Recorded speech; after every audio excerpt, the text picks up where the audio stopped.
अस्सलाम वालेकुम। आप सबको कोडिंग टोरो पे खुशामदीद। आज ये हमारा इस सिलसिले का चौथा लेक्चर है। आज हम इंशाल्लाह ऑपरेटर्स को पढ़ेंगे। इससे पहले के लेक्चर्स में हमने पाइथन को इंस्टॉल करना सीखा है, विजुअल स्टूडियो कोड को सेटअप किया। उसके बाद हमने वेरिएबल्स देखे, वेरिएबल्स क्या होते हैं, वेरिएबल्स को डिक्लेयर करना सीखा। फिर वेरिएबल्स की जो नेमिंग कन्वेंशन है, मैंने उसके बारे में आपको बताया कि वेरिएबल्स को डिक्लेयर कैसे करना है, उनके नाम कैसे रखने हैं, उनको वैल्यूज कैसे असाइन करनी है। फिर हमने डाटा टाइप्स पढ़ी कि डाटा टाइप्स क्या होती हैं, कितने टाइप्स की डाटा टाइप्स होती हैं। उसमें से फिर हमने इंटीजर्स देखे, फ्लोट देखे, कम्प्लेक्स डाटा टाइप देखी और स्ट्रिंग्स को पढ़ा। आज हम इंशाल्लाह ऑपरेटर्स पढ़ेंगे और इसके साथ साथ मजीद हम इसको प्रैक्टिकली इम्प्लीमेंट करके भी देखते रहेंगे कि सब कुछ हमने कैसे करना है। तो चलिए स्टार्ट करते हैं आज का लेक्चर।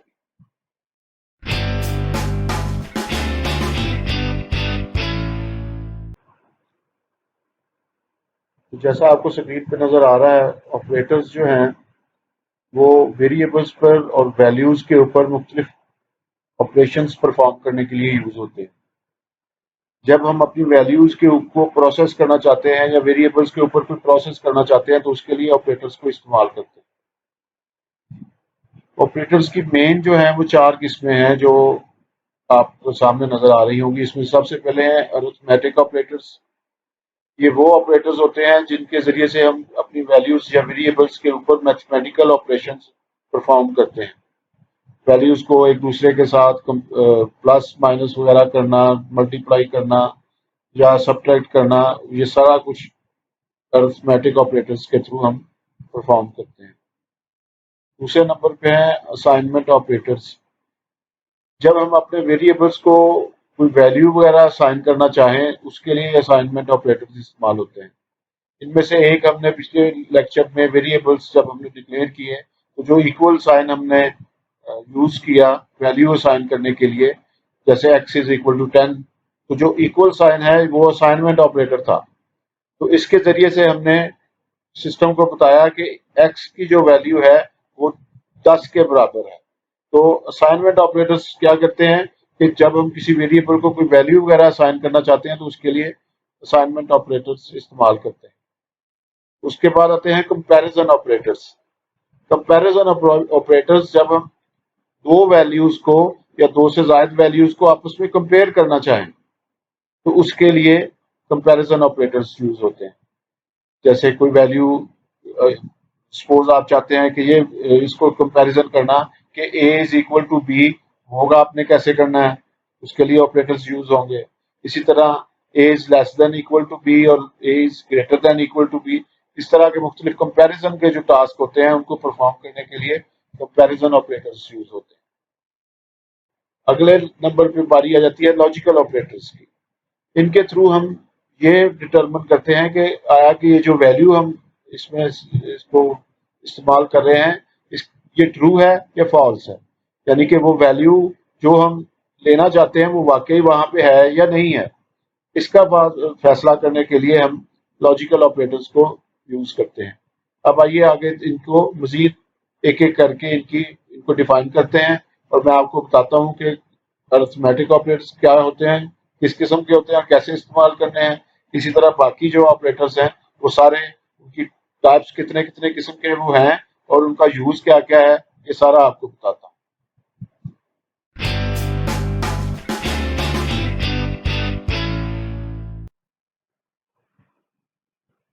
तो वेरिएबल्स पे या वैल्यूज पे कोई भी अगर आपने मैथमेटिकल ऑपरेशन करना है तो उसके लिए अरिथमेटिक ऑपरेटर्स यूज होते हैं। इनमें सबसे पहले आपको एडिशन मिलेगा प्लस के साइन के साथ।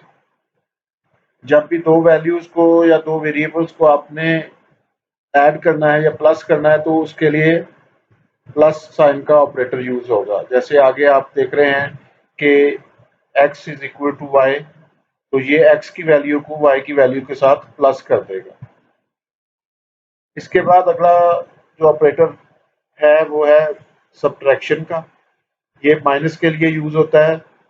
अगर दो वैल्यूज को या उससे ज़्यादा वैल्यूज को आपस में आपने सब्ट्रैक्ट करना है तो उसके लिए ये वाला सब्ट्रैक्शन का जो ऑपरेटर है ये यूज होगा। एग्जाम्पल के लिए आपके सामने है कि अगर x की वैल्यू को y की वैल्यू से आपने माइनस करना है तो ये इस तरह आप उसको लिखेंगे। इसी तरह मल्टीप्लिकेशन का है। मल्टीप्लिकेशन करने के लिए आपको स्टैरिक का जो साइन है वो यूज करना होता है, और जो दो वैल्यूज आपने करनी है एक दूसरे के साथ मल्टीप्लाई, उनको आपने इस स्टाइल में लिख देना होता है। इसके बाद डिवीजन है। डिवीजन के लिए ये स्लैश जो है ये यूज होती है। तो दो वैल्यूज को या जिसको भी आपने वेरिएबल्स को आपस में डिवाइड करना है तो उसके लिए ये ऑपरेटर यूज होता है। मॉड्यूलस निकालने के लिए परसेंट साइन इस्तेमाल होगा। एक्सपोनेंशिएशन के लिए डबल स्टैरिक यूज होगा, और फ्लोर डिवीजन के लिए डबल स्लैश यूज होता है। तो अब हम इन सब के ऊपर प्रैक्टिकल करके देखते हैं कि प्रैक्टिकली ये कैसे हमने पाइथन में करने हैं। तो यहाँ देखें, मैं एक वेरिएबल x बनाता हूँ, x इज इक्वल टू 10 और एक y इज इक्वल टू 5। अब मैं यहाँ पे एक थर्ड वेरिएबल भी बना सकता हूँ, इस तरह result is equal to x plus y, और यहाँ पे मैं प्रिंट रिजल्ट भी इस तरह भी प्रिंट करवा सकता हूँ। इसके अलावा डायरेक्ट प्रिंट पे भी इनको मैं प्रिंट x प्लस वाई इस तरह भी दे सकता हूँ। वेरिएबल में देने का ये फायदा होता है कि उस रिजल्ट के वेरिएबल को मैं आगे उस रिजल्ट को जहां भी मैं इस्तेमाल करना चाहूँ तो मैं वो रिजल्ट का वेरिएबल इस्तेमाल कर सकता हूँ। अगर डायरेक्ट में ये मैं प्रिंट में अगर इन दोनों को मैं करवाऊंगा तो मुझे उसको हर दफा लिखना पड़ेगा कि दोनों को plus x, print x plus y, print x plus y. दूसरी सूरत में मुझे प्रिंट रिजल्ट या रिजल्ट के ऊपर जो भी प्रोसेस करना होगा मैं वो वेरिएबल यूज कर लूंगा। तो ये देखिए आप रिजल्ट उसको 15 रिजल्ट उसने दे दिया, 10 में 5 प्लस करने से तो दोनों उसने प्लस कर दिए। इसी तरह यहाँ पे मैं आपको अगर इनको माइनस करना हो, सब्ट्रैक्ट करना हो, तो यहाँ सिंबल चेंज करता हूँ x माइनस 5 और इसको रन करते हैं तो ये 5 आ गया। उसने 10 में से 5 माइनस किया और 5 इसका आंसर हमारे सामने आ गया। ये मल्टीप्लाई करने के लिए है स्टैरिक, इसको भी यूज करके देख लें तो ये भी देखें कि उसने 10 को 5 के साथ मल्टीप्लाई किया तो हमारे पास 50 आंसर आ गया। अब अगर हमें इन दोनों को डिवाइड करना है तो हम ये स्लैश डाल के x डिवाइडेड बाय y इसको कर लेंगे, और इसको अगर प्रिंट करके देखें तो ये इसकी वैल्यू हमारे साथ सामने इस तरह शो हो जाएगी कि इन दोनों को डिवाइड करके इसका आंसर जो 2 आया है वो डिस्प्ले होगा। तो इस तरह इन सब के ऊपर हम ऑपरेशन परफॉर्म करते हैं। इसी तरह एक वेरिएबल में हम मुख्तलिफ किस्म के ऑपरेटर्स को भी यूज कर सकते हैं। जैसे न्यू रिजल्ट, मैं एक वेरिएबल बनाता हूँ, new result is equal to x plus y और माइनस 2, यानी कि ये क्या करेगा, x को y से प्लस करेगा और 2 उसमें से माइनस कर देगा। अब यहाँ पे अगर इसको प्रिंट न्यू रिजल्ट करें तो अब देखते हैं कि क्या आंसर आता है।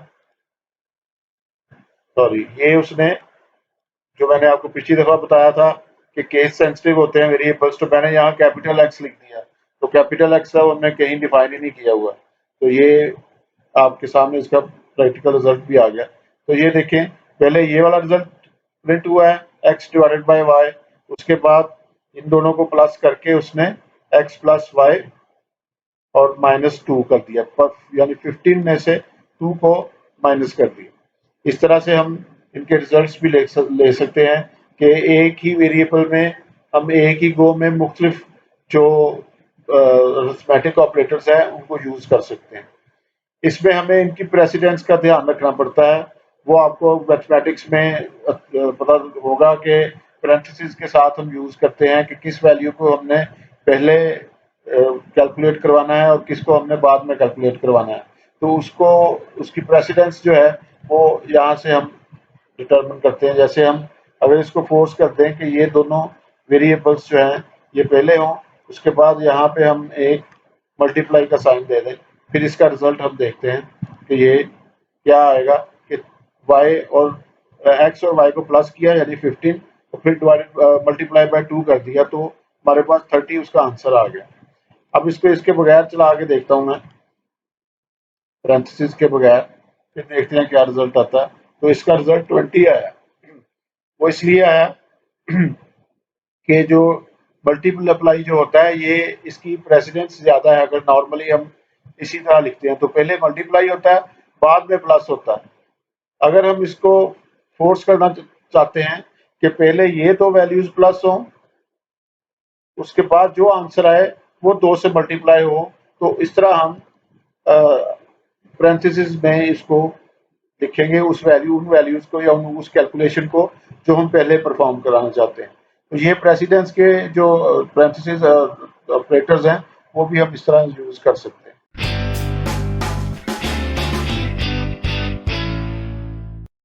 अब हम देखते हैं असाइनमेंट ऑपरेटर्स क्या होते हैं। किसी वेरिएबल को कोई वैल्यू असाइन करनी हो तो उसके लिए असाइनमेंट वेरिएबल यूज होता है। ये इक्वल साइन जो है ये हम यूज भी कर चुके हैं। ये इस्तेमाल होता है किसी वेरिएबल को वैल्यू असाइन करने के लिए, जैसे x is equal to 5, y is equal to 10। इस तरह हमने वैल्यूज असाइन की तो उसके लिए ये यूज हम करेंगे। ये प्लस और इक्वल टू, इसका क्या मतलब होता है? अगर हम वेरिएबल को ये कहना चाहें कि x is equal to x plus 3, या कोई वैल्यू जो हम x और में उसमें प्लस करना चाहें, जो x की पहले वैल्यू है existing value of x plus 3, तो हम उसको इस तरह लिखेंगे कि x प्लस इक्वल्स 3, यानी existing value of x plus उसमें 3 कर दो। इसी तरह ये माइनस के साइन के साथ है कि x बराबर है एग्जिस्टिंग वैल्यू है ऑफ x माइनस 3 के, या माइनस कोई भी वैल्यू। ये 3 मैंने वैसे ही यहाँ पे लिखी है ताकि आप इसको समझा सकें। इसी तरह ये मल्टीप्लाई की वैल्यू है, मल्टीप्लाई इक्वल टू, ये क्या करेगा कि जो भी x की एग्जिस्टिंग वैल्यू होगी वो 5 से मल्टीप्लाई कर देगा और वो उसकी करंट वैल्यू हो जाएगी x की। और डिवीजन का भी ऐसे ही करेगा कि जो x की करंट वैल्यू होगी उसको गिवन वैल्यू के साथ डिवाइड करेगा और इससे वो वैल्यू जो है वो x की करंट वैल्यू बन जाएगी। इनको भी देखते हैं ये कैसे हमने इनको परफॉर्म करना है। मैं अब आपको इनका प्रैक्टिकल करके दिखाता हूँ। ये जरा इसको क्लियर कर दूं यहाँ से। अब यहाँ पे मैं x लेता हूँ, x इज इक्वल टू और प्लस इक्वल टू मैं इसमें देता हूँ और यहाँ पे 5 लिख देता हूँ। यहाँ पे प्रिंट की स्टेटमेंट डालता हूँ और फिर टैक्स करवाता हूँ। जरा ये देखिए, जरा ये आप देखेंगे कि यहाँ पे उसने 15 प्रिंट कर दिया। क्या किया उसने कि x की यहाँ पे वैल्यू मैंने डिफाइन की थी 10, अब उसमें उसने 5 प्लस किया। मैंने यहाँ पे उसको कहा x इक्वल्स प्लस इक्वल 5, यानी x बराबर है x प्लस 5 के। जो एग्जिस्टिंग वैल्यू है इस वक्त यहाँ पे वैल्यू थी 10, तो उसमें 5 प्लस कर दो तो मुझे 15 उसका आंसर आ गया। अगर मैं यहीं पे उसको माइनस इक्वल 5 करूं तो फिर क्या आता है, तो वो मुझे 5 देगा, क्योंकि जो भी वैल्यू उसकी x की होगी उसमें वो माइनस कर देगा 5 को। अगर मैं यहाँ मल्टीप्लाई करना चाहूँ तो डायरेक्ट डाल दूंगा, तो वो इनको x की जो जुदा वैल्यू होगी 10 में वो 5 से मल्टीप्लाई करेगा और 50 आंसर मेरे पास आ गया। इसी तरह अगर मैंने इसको डिवाइड करना है तो ये मैं अगर कर दूं तो जो उसकी एग्जिस्टिंग वैल्यू होगी उसके साथ उसने 5 के साथ डिवाइड करके उसका 2 मुझे आंसर दे दिया। ये तो मैंने इनको आइसोलेशन में यूज किया अकेले अकेले। अब मैं आपको जरा इनको इकट्ठा यूज करके दिखाता हूँ ताकि आपको थोड़ा सा अंदाजा हो कि क्या होता है। अब यहाँ देखें, ये x प्लस इक्वल्स 5 और ये प्रिंट x, यहाँ पे x माइनस इक्वल 5 और प्रिंट x, यहाँ पे x मल्टीप्लाई इक्वल 5। कोई भी वैल्यू हो सकती है, 5 मैं वैसे ही लगा रहा हूँ, आप कुछ भी कर सकते हैं। और यहाँ पे x divided by equal to 5 और प्रिंट x। ये जरा मैं स्क्रीन क्लियर करूं। अब इसको मैं रन करता हूं। यहाँ आप देखें कि यहाँ पहले वैल्यू थी 10, जो स्टार्ट में मैंने x की वैल्यू डिफाइन की थी। यहाँ पे मैंने उसमें जो उसकी एग्जिस्टिंग 10 थे उसमें 5 प्लस किया, तो ये आंसर मेरे पास प्लस हो गया, 15 मेरे पास आ गया। अच्छा, ये मैंने गलत ऑपरेटर लगा दिया, यहाँ पे इक्वल ये लगाना चाहिए था, पर वही आंसर हमारे पास दोबारा आ गया। अगर मैं ऐसे मैंने दिया था तो उसने कुछ भी नहीं किया, सेम आंसर जो है वो रिटर्न कर दिया मेरे पास। उसके बाद अब वैल्यू 15 थी, ये मैंने क्या किया कि इसको मैंने कहा कि इसमें मल्टीप्लाई करो 5 को, तो 75 रिजल्ट आ गया, क्योंकि 15 है ऊपर वैल्यू, तो उसमें 75 आ गया। जो करंट वैल्यू थी उसमें उसको उसने लिया और उसके साथ 5 को उसने मल्टीप्लाई किया, 10 के साथ नहीं किया, जो करंट वैल्यू थी उसके साथ किया, और उसके बाद मैंने उसको डिवाइड करवाया 5 के साथ 75 को, तो 15 वैल्यू उसकी डिवीजन की मेरे पास आ गई। यानी जो करंट वैल्यू होती है प्रीवियस वैल्यू, उसमें जो भी हम अगली वैल्यू डालते हैं उसको प्लस करने के लिए ये वाले असाइनमेंट ऑपरेटर्स जो मैंने आपको पढ़ाए हैं ये यूज होते हैं। इनके साथ आप जो एग्जिस्टिंग वैल्यूज या प्रीवियस वैल्यूज होती हैं उनको आप मैनिपुलेट कर सकते हैं, उनमें नई वैल्यूज को शामिल कर सकते हैं।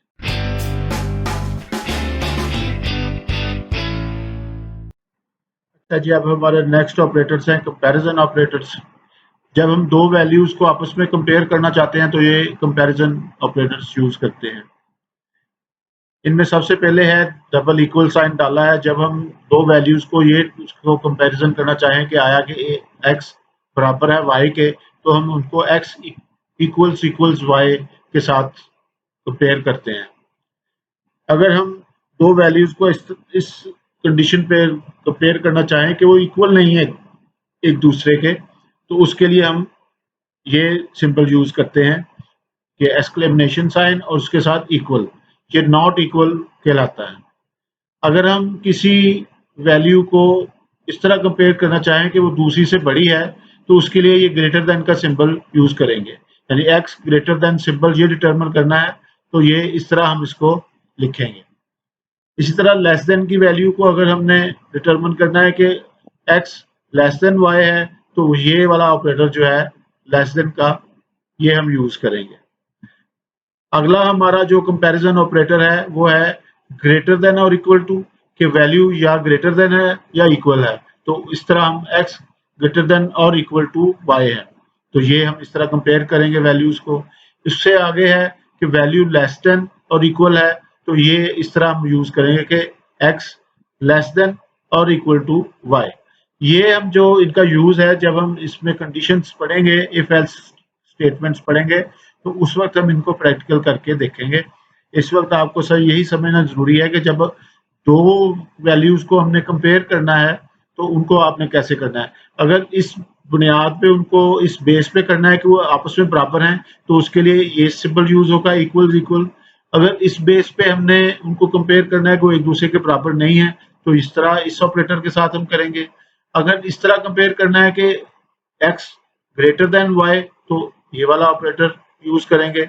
अगर ये कंपैरिजन करना है कि x लेस देन y है, तो ये लेस देन का जो ऑपरेटर है वो।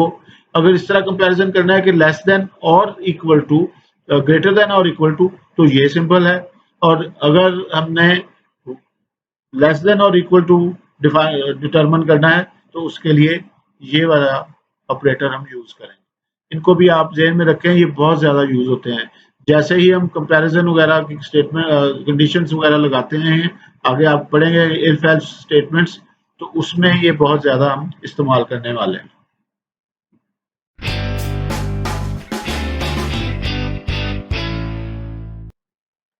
अच्छा जी, अब देखते हैं लॉजिकल ऑपरेटर्स क्या होते हैं। लॉजिकल ऑपरेटर्स जो हैं, अगर हम एक ही गो में दो वैल्यूज को डिटरमिन करना चाहें, दो वैल्यूज की बुनियाद पे अपना फैसला करना चाहें, डिसीजन करना चाहें कि अगर दोनों वैल्यूज जो हैं वो ट्रू हैं या एक ट्रू है, एक फॉल्स है, या दोनों ट्रू नहीं है, तो हम कैसे इसको डिटरमिन करेंगे? उसके लिए सबसे पहले जो हमारे पास लॉजिकल ऑपरेटर आ रहा है वो एंड का आता है।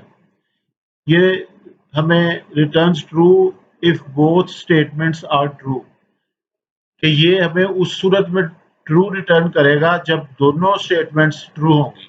एग्जाम्पल में आप देखें कि मैंने लिखा है x less than 5 and x less than 10, कि अगर x 5 से कम हो और x 10 से कम हो तो फिर ये ऑपरेटर जो है मुझे ट्रू रिटर्न करेगा। अगर इनमें से एक भी कंडीशन जो है वो मैच ना हुई तो ये मुझे फॉल्स रिटर्न करेगा। इसके बाद है और का सिंबल। इसमें हम दो वैल्यूज में से किसी एक वैल्यू के ट्रू होने पे उसको ये हमें ट्रू रिटर्न करता है। Return true if one of the statement is true. आगे आप एग्जांपल में देखिए, इफ x लेस देन 5 और x लेस देन 4, अगर इन दोनों में से कोई एक ट्रू होगी तो मुझे ट्रू रिटर्न कर देगा। अच्छा जी, आगे जो हमारा ऑपरेटर है वो नॉट का है। ये नॉट का उस वक्त हमें बिल्कुल अपोजिट चलेगा अगर ये दोनों कंडीशन जो हमने यहाँ पे डाली है x less than 5 and x less than 3, अगर ये दोनों ट्रू हो गई तो ये हमें फॉल्स रिटर्न कर देगा। यानी कि अगर ये दोनों ट्रू होंगी तो हमें फॉल्स का रिजल्ट मिलेगा। अदरवाइज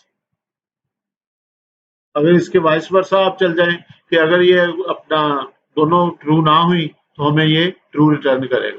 यानी कि यहाँ पे कंडीशंस फॉल्स हो गई तो हमें ट्रू रिटर्न आएगा, यहाँ पे कंडीशंस जो है वो ट्रू हो गई तो यहाँ पे हमें नॉट जो है वो फॉल्स रिटर्न करेगा। आज के लेक्चर में हमने ऑपरेटर्स को पढ़ा कि ऑपरेटर्स जो है मुख्तलिफ वैल्यूज़ के ऊपर या वेरिएबल्स के ऊपर मुख्तलिफ ऑपरेशंस जो है वो परफॉर्म करने के लिए यूज़ होते हैं। ऑपरेटर्स की हमने 4 टाइप्स पढ़ी हैं। अरिथमेटिक ऑपरेटर्स ये यूज़ होते हैं अरिथमेटिक यानी मैथमेटिकल ऑपरेशंस के लिए। असाइनमेंट ऑपरेटर्स जो हैं ये वेरिएबल्स को वैल्यूज़ असाइन करने के लिए यूज़ होते हैं। कंपैरिजन ऑपरेटर्स जो हैं वो वेरिएबल्स की जो वैल्यूज़ हैं उनको कंपेयर करने के लिए यूज़ होते हैं। लॉजिकल ऑपरेटर्स जो हैं वो जो लॉजिकल डिसीजंस हैं ट्रू फॉल्स के, वो परफॉर्म करने के लिए इस्तेमाल होते हैं। आज तक हमने अपने इस कोर्स में काफ़ी कुछ पढ़ लिया है। अब आगे जो है वो हम मज़ीद अहम टॉपिक्स की तरफ जा रहे हैं। हम अब अगले लेक्चर में कंडीशंस पढ़ेंगे, इफ़ एल्स स्टेटमेंट्स को चेक करेंगे। ये बहुत अहम लेक्चर होगा, इसको आपने ज़रूर सुनना है, देखना है। और साथ ही आपने अगर अभी तक चैनल को सब्सक्राइब नहीं किया तो चैनल सब्सक्राइब भी करें और नोटिफिकेशन चैनल्स के ज़रूर ऑन करें ताकि जैसे ही नया लेक्चर अपलोड हो तो आपको पता चल जाए कि नया लेक्चर अपलोड हो गया है। हमारा चैनल बनाया ही इस मकसद के लिए गया है कि लोगों को कंप्यूटर टेक्नोलॉजी में इक्विप किया जाए। पाइथन एक ऐसी टेक्नोलॉजी है जो कि इस वक्त भी बहुत टॉप पे है और इसका फ्यूचर भी बहुत ब्राइट है। आप लोगों से मैं बार-बार हर दफ़ा गुज़ारिश करता हूँ कि इन लेक्चर्स को खुद भी सुनें और अपने दोस्तों को भी इसकी तरफ लेके आएँ ताकि वो भी अपने स्किल्स को इम्प्रूव कर सकें। उम्मीद है आप लोगों को काफ़ी कुछ पता चल रहा होगा। हम इंशाल्लाह अब नई वीडियो के साथ आपसे मिलेंगे। अस्सलाम वालेकुम।